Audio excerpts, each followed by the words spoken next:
know. I mean, it left me in a very daunting, intimidating album making process. Yeah. Because, you know, it was a mixture of, it was two things that were happening. It was like me being more inspired than ever to make music, and Yeah. Finneas being the least inspired he's ever been.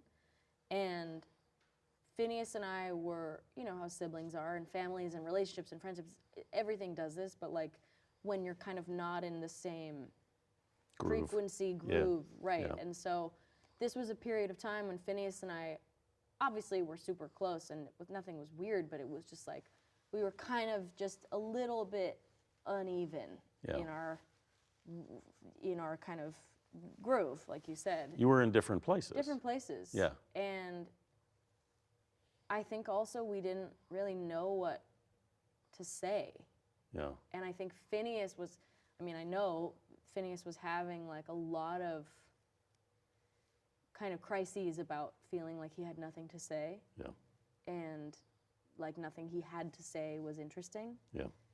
And it was really interesting to me because that's how I felt for so many years. And I always had Finneas to like lean back on and be like, oh, well, I'm not inspired, but you always do it. You always get us there, and Right. you always bring the lyrics out of me. And In that moment, did you feel alone? yeah, totally. Yeah. And also, that's not Finneas's fault. I mean, Yeah. I think why it was scary was I was like seeing myself in him. Yeah.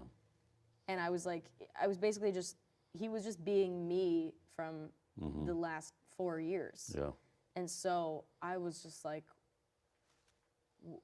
oh my God, what do I do with this? Like, that was my role, to be the kind of like, I don't want to make an album. Yeah. I don't want to write. I don't have anything to say. Yeah. And because that was kind of going on, and also because he could tell I was feeling inspired, we physically switched places in the studio without really even meaning to.